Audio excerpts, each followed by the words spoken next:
I never thought my cousin Sean would be the one to betray me so completely.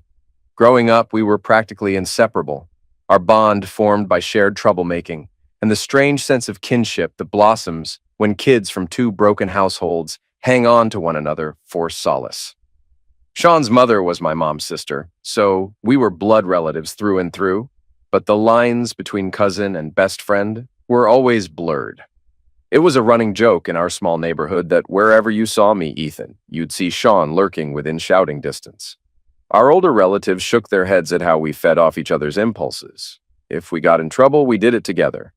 If we got grounded, we ended up turning those punishments into sneaky meetups, whispering across the fence in the backyard, figuring out how to bypass the watchful eyes of our overbearing parents. Ethan, get your butt over here. Your cousin's roped you into another stupid idea, hasn't he? My mother would yell at least twice a week back in middle school. And Sean's aunt, my mom's sister, would echo a similar sentiment at her house. Sean, that cousin of yours is going to make a delinquent out of you both if you don't stop sneaking out at night. Sean and I would just grin at each other. We wore those warnings like badges of honor, forging a brotherhood out of them. The trouble was always worth it to us, because we had each other's backs. Sean had a quick tongue and an easy laugh. He'd banter with teachers until they threatened him with detention. Meanwhile, I was the quieter one, though I'd throw in a sarcastic remark here or there. Our parents never fully got a handle on us. But, ironically, we rarely took it too far.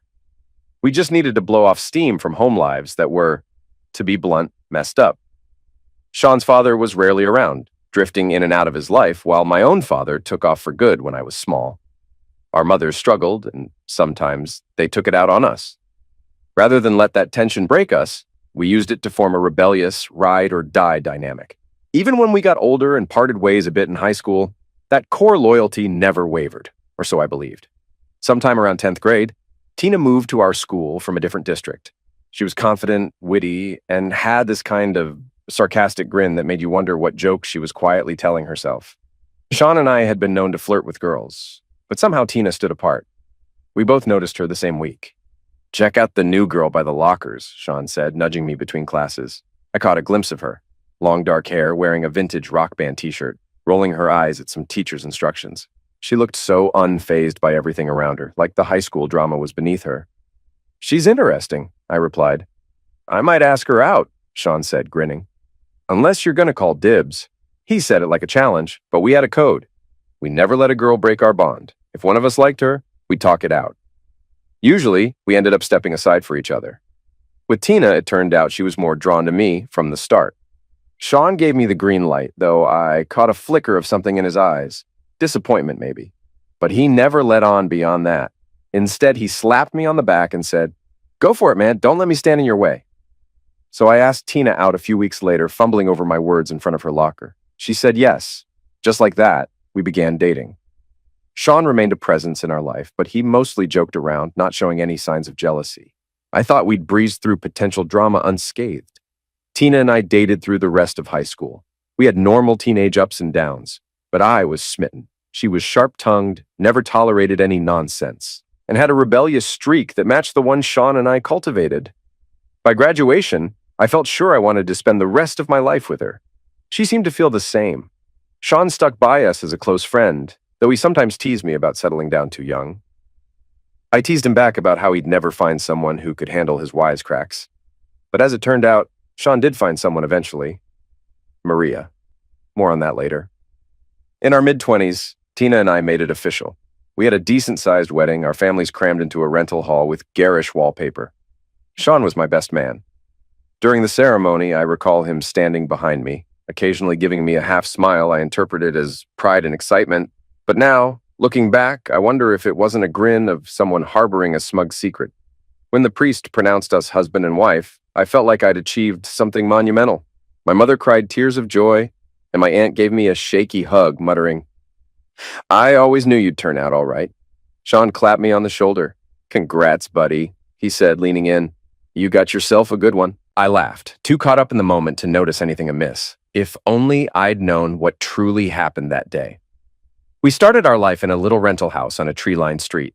Tina found a job as an office coordinator for a marketing firm, while I jumped between a few gigs before settling in a decent position at a logistics company. Money was tight at first, but we managed. Sean, meanwhile, was traveling a lot for work. He eventually met Maria, a driven entrepreneur who owned her own small business. They got married a few years after us in a smaller but still lovely ceremony. On weekends, we'd have double dates, barbecues, or watch football. I always treated Sean as a brother and Maria as a sister. Sometimes I'd notice little looks Sean and Tina exchanged, but I chalked it up to the closeness we all shared. Time went on. Sean got busier. Maria's business expanded quickly, and he began working for her. They thrived, financially at least. Meanwhile, Tina and I had occasional spats, mostly about finances or the fact that we were trying to have a baby and couldn't conceive. She got moody. I tried to be supportive. Sean hardly visited alone anymore, so I assumed any weird vibe between him and Tina had vanished. One evening, a Wednesday, I was supposed to meet my neighborhood buddies at the park for a quick workout and pick up basketball. But a freak storm blew in earlier than forecasted, soaking us all. I headed back home, arriving nearly 2 hours ahead of schedule. When I walked into the living room, I noticed 2 wine glasses on the coffee table, fresh stains of red at the bottom. Tina popped in from the kitchen, eyes wide. "Oh, hey," she said, her voice catching for a second. "You're early." My gaze flicked to the glasses. "Weather ruined the game," I replied. "What's with the wine? Were you entertaining someone?" She fumbled. Yeah, actually. Maria stopped by for a quick chat. You know, she was in town suddenly." She waved her hand in the air as if that sealed the explanation. But I knew for a fact Maria was overseas on business. She had posted about it on social media, we'd all heard. I stared at Tina. She forced a nervous laugh. "Maybe she was just passing through. I forgot to tell you." I felt something churn in my gut, but I let it drop for the moment, not wanting to start a fight without proof. That night, after Tina went to bed, I tossed and turned. My instincts screamed that she was lying. The next day, I casually texted Sean. "Hey man, has Maria come back home? Tina said she stopped by last night." Sean replied instantly, "No, she's still in Europe for a few more weeks. Why?" I stared at my phone, anger coiling like a snake in my stomach. Tina had blatantly lied. The only reason that made sense was an affair. My mind whirled to the possibility that maybe Sean himself had been the visitor, but I didn't want to accuse my own cousin and best friend without evidence. That evening, I confronted Tina in our kitchen, my voice trembling more than I'd have liked. "I know Maria's still abroad," I said. "So who was really here yesterday?" She burst into tears, almost on cue. Listen, I'm not cheating," she sobbed, before I even mentioned the word. "I lied about Maria because I was scared you'd judge me for something else. I've been seeing a therapist about my depression, and we sometimes do sessions here. I panicked and said Maria dropped by." I narrowed my eyes, trying to keep my voice steady. "Why would you lie about therapy?" Tina wiped her cheeks. "You always said you didn't believe in depression. I've overheard you complaining it's overdiagnosed. I got so afraid of you mocking me that I lied, okay? I'm sorry." It's true I had once made some offhand remarks about how sometimes people label themselves depressed too easily, but I'd never ridiculed legitimate mental health issues. Still, Tina sensed that might be the wedge to throw me off. I asked, "Why mention Maria, though?" She shrugged. I panicked. It was the first name that popped in my head. "If you don't believe me, talk to Sean. He knows. I confided in him." My suspicion deepened. I called Sean later that night while sitting on the back porch. He confirmed it all in a calm, steady tone. "Yeah, bro, she's been really down about not conceiving. She was worried about telling you, so she came to me. I told her to be strong but keep her therapy private if it made her more comfortable. Don't push her, okay?" It sounded suspiciously rehearsed. But I had zero proof, and Tina stuck to her story. My mind reeled. Was she telling the truth? Was I just being an insecure jerk? I didn't want to crush her if she was genuinely dealing with depression. So I decided to take a cautious approach. I installed hidden cameras in our living room, kitchen, and the hallway. Nothing elaborate, just small motion-activated devices. I rationalized it by telling myself if I was wrong, I'd see no suspicious activity and remove them. Weeks passed with nothing incriminating. Tina didn't host any more therapy sessions at home, or if she did, they weren't caught on the cameras. She seemed calmer than ever, which made me feel like maybe I'd overreacted. But I kept the cameras running, just in case. Eventually, I found something. One lazy Saturday, while Tina ran errands, I skimmed through the stored footage. I came across a clip from a day Sean visited. We hung out in the living room, joking about old times. Then I left to rummage in the garage for a board game. On camera, the second I was gone, Sean headed to the kitchen. He and Tina bickered in hushed tones, though the audio was faint. I pressed the volume higher. You gotta handle your side, Tina hissed. I can't keep stalling Ethan, Sean whispered. Relax. Maria's about to finalize some share transfers in her company. Once that's done, I'll file for divorce. Then you can ditch Ethan and we'll do this our way. Tina put her hands on her hips. It's been months. I'm tired of sneaking. You said I should wait to divorce Ethan after you took care of your business with Maria. I've done everything you wanted. Lied about the therapist. Lied about everything. So do it. They ended the tense exchange by falling into a passionate kiss. My blood ran cold as I watched. Moments later, Sean calmly waltzed back into the living room, and I returned from the garage, all smiles, clueless about the betrayal a mere minute earlier. My vision blurred with rage and heartbreak. My own cousin, the one who used to knock on my bedroom window late at night so we could play video games, was sleeping with my wife behind my back. Not only that, they had a scheme involving him divorcing Maria for her company shares, and Tina divorcing me afterward, presumably so they could unite and enjoy the spoils. I felt sick. Hours passed as I stared at the paused video. Part of me wanted to drive to Sean's place and deck him. Part of me wanted to storm upstairs and curse Tina out, but I decided to be strategic. If they were cunning enough to plan it like this, I needed a plan of my own. First, I reached out to Mariah. We were never super close, but she was family by marriage. She deserved to know. I sent her a message. We need to talk, privately.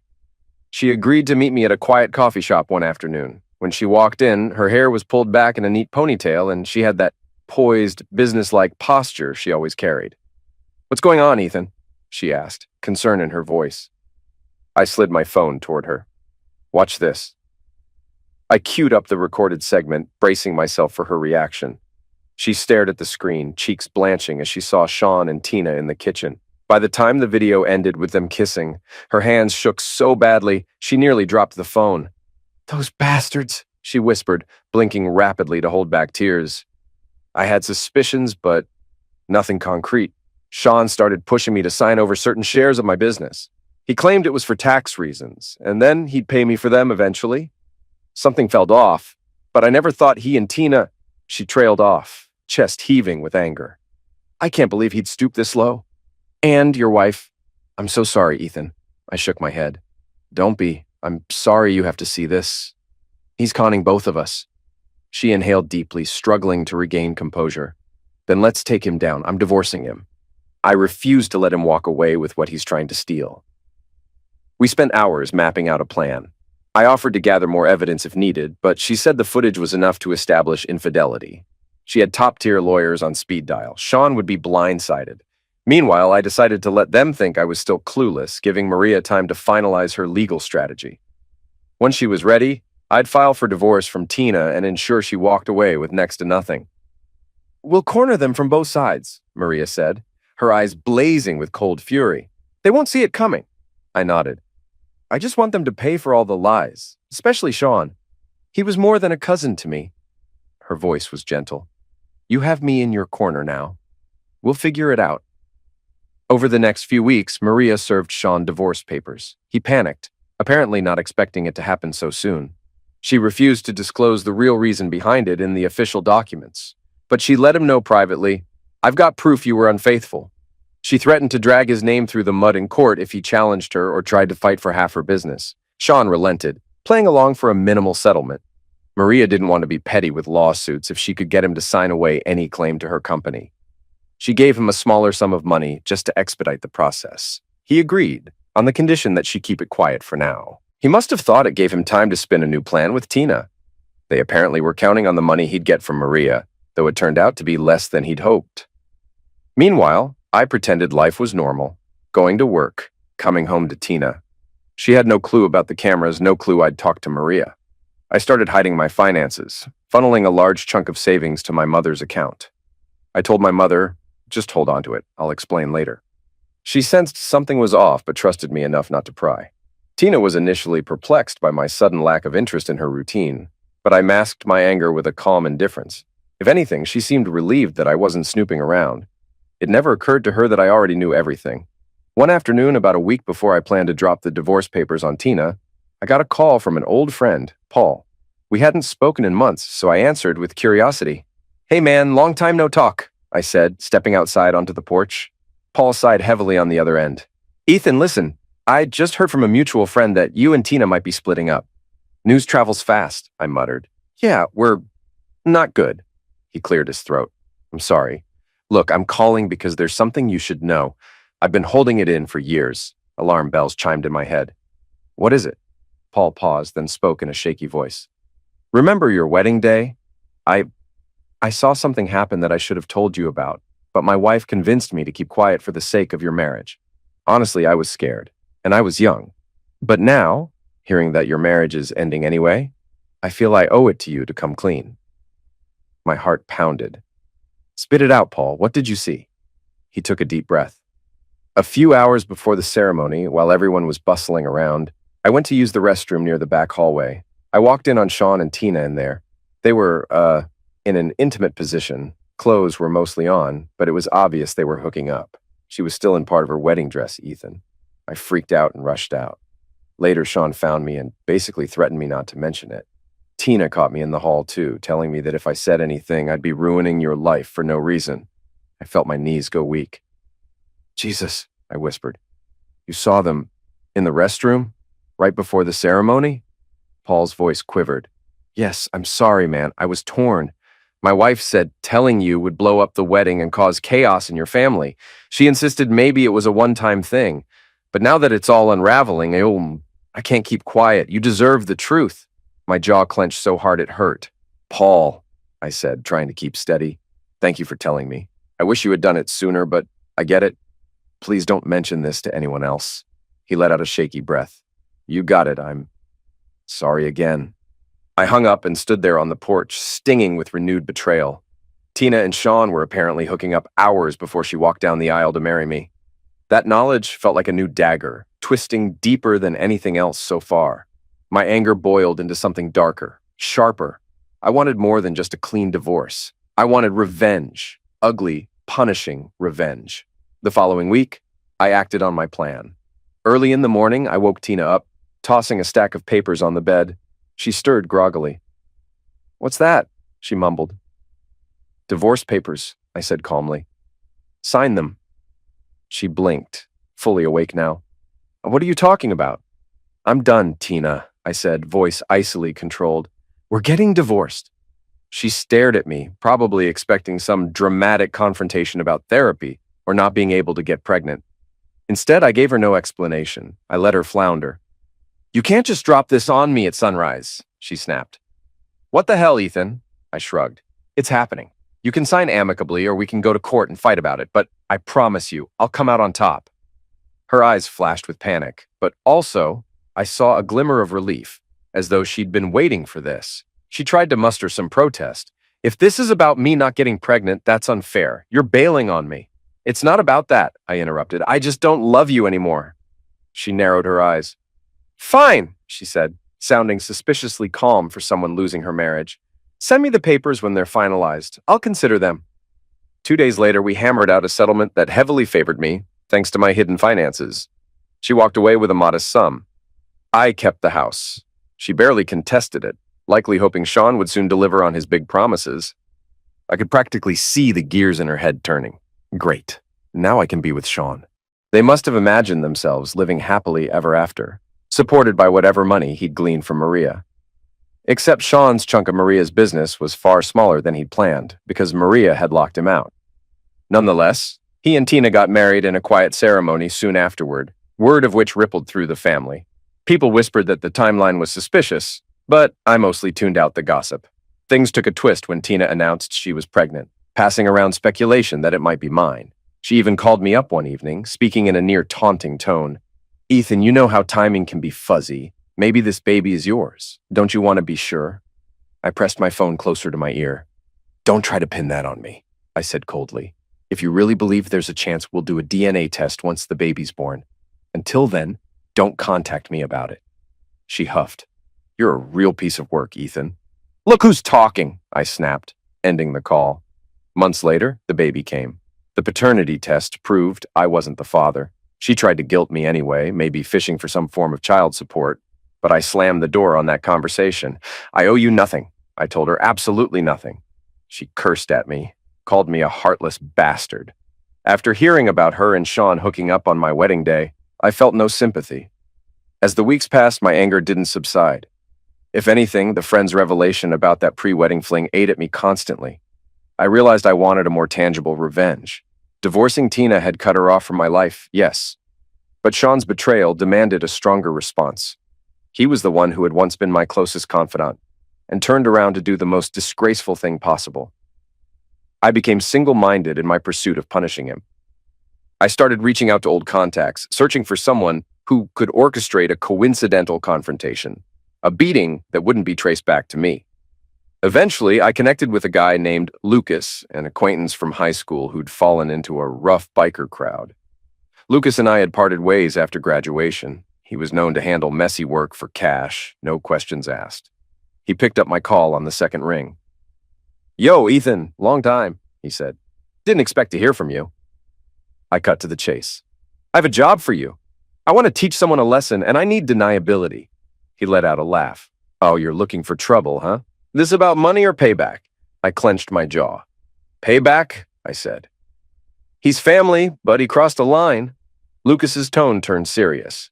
"If you want me and my guys to handle it, we need details. We ain't murderers, so if you want him gone for good, that's not our game. But if you want him roughed up, maybe a hospital stay, we can do that." I exhaled. "I just want him in pain. He needs to know not to mess with me again. I don't care if he's laid up for a while. Don't kill him, though." Lucas's voice held a hint of dark amusement. "Hospital it is. Send me info on his routines, what car he drives, usual routes. We'll coordinate a road rage incident. That's usually easy to stage." I felt a surge of adrenaline. "Fine. How much?" He named a sum that made me wince, but I didn't flinch. "Deal," I said. "All right, man," Lucas replied. "We'll make sure it looks like an everyday scuffle gone bad. No mention of you. He'll never see our faces. Masks all the way. You get the outcome you want, we get paid. That's simple." I thanked him curtly and ended the call, my heartbeat pounding. Part of me felt sick about stooping to this level, but my anger overshadowed any moral hesitation.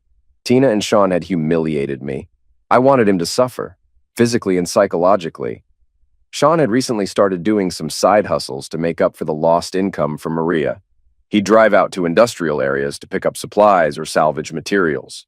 Lucas and I deduced the best place to stage the ambush was along a deserted back road leading to a crumbling warehouse. Sean often traveled that route on Thursdays. I fed Lucas the location, the approximate times, and Sean's car details. A gray SUV with a scuffed front bumper. Lucas assembled his biker crew, 3 guys plus him. They'd wait, disguised with full-face helmets and tinted visors, pretending to be riding through. Then they'd provoke a road rage confrontation that escalated. I wasn't going to be anywhere near it. Lucas promised me a short video clip to prove the job was done. Everything was set. Late on a windy Thursday afternoon, Sean was driving down that deserted stretch of cracked asphalt. Industrial warehouses loomed on either side, most abandoned, graffiti-splashed shells. The wind whipped dust across the road, swirling in little tornadoes. Ahead, Sean spotted 4 motorcycles in a line, going slower than normal. He must have tried to overtake them, but they swerved, boxing him in. Angered, he honked. One biker gestured rudely for him to back off. Sean, hot-headed as always, leaned out his window yelling, "Move it, asshole! I've got places to be!" That was the cue. The bikers abruptly braked, forcing Sean to screech to a stop. Dust billowed. Sean jumped out of his SUV, arms flailing. "You idiots almost made me crash!" he shouted. The bikers, each wearing a black helmet with a mirrored visor, dismounted in unison. One of them pointed at Sean. "You got a problem?" he growled, voice muffled by the helmet. "Yeah, I got a problem," Sean snapped. "You scumbags better watch how you drive." They advanced, forming a half circle around him. Sean's bravado wavered. "What the hell are you doing?" Another biker stepped forward. "We're about to settle this. Big mouth like you should learn to keep quiet." He shoved Sean. Sean stumbled back against the SUV's door. "Back off," he yelled. "You think you're tough, wearing masks? Cowards!" Without another word, 2 bikers lunged, fists connecting with Sean's midsection and shoulder. He gasped, doubling over. The 3rd biker kicked his legs out from under him, sending him sprawling onto the dusty road. "Get up!" the first biker barked, a malicious sneer in his tone. Sean struggled to his feet, fear now plain on his face. But he tried a wild punch, which the biker easily deflected. Another fist struck Sean's cheek, snapping his head back. He spat blood onto the ground, wincing. "What the?" Is wrong with you, freaks? You're in the wrong place at the wrong time, buddy, said the second biker, landing a brutal elbow to Sean's ribs. Sean howled, flailing to block the blows. One of the bikers grabbed him by the collar, slammed him back into the SUV, and hammered his abdomen with quick jabs. Sean coughed violently, tears streaming as he choked on air. A lead pipe appeared in another biker's hand. Maybe it had been hidden along his motorcycle. He swung it at the SUV's windshield, shattering glass in a deafening crash. Sean flinched, but the first biker landed a punch to his jaw, cutting off his scream. "Stop!" Sean managed to choke out, arms up in surrender. "Enough! I give up! This is insane! You're all out of your minds!" The third biker delivered another vicious kick to Sean's knee, buckling it. Sean collapsed, moaning. The dust settled around his crumpled body. One biker took out a phone and filmed the entire scene, focusing on Sean's busted face, his battered SUV with the windshield caved in. The camera lingered on Sean for a moment while he groaned, clutching his side. "Say cheese," the biker taunted, voice cold. Sean tried to speak, but only a ragged cough emerged. One final stomp from the lead biker hammered Sean's ribs. He gasped in agony. "Think twice before you open that damn mouth again!" A biker hissed. Then, as if orchestrated, they hopped back on their motorcycles and roared away, the entire assault lasting only a few minutes. Dust swirled over Sean's battered frame. A passing truck driver found Sean half conscious soon afterward. He was rushed to the hospital. Broken ribs, a fractured jaw, bruised kidneys. His knee was twisted badly enough that he needed surgery. The doctors kept him for over a month to heal. Road rage was the official story. Some said Sean incited it. Others believed he was just unlucky. Sean himself might have suspected something else, but with the attackers wearing masks and never uttering my name, he had no proof. That same evening, Lucas sent me a short video file. It showed Sean lying on the ground, coughing blood, while his SUV's windshield lay in shards. My stomach tightened as I watched, a mixture of triumph and grim satisfaction. This was the final piece of retribution I'd been craving. The memory of them hooking up on my wedding day played like a highlight reel in my mind, fueling the dark sense of justice. I stared at Sean's broken figure in the clip, recalling how he had once told me, "We're bonded for life, man. No woman can tear us apart." Yet, ironically, it wasn't just Tina's doing. He had an active hand in every twisted lie, every betrayal, and now he was paying in pain.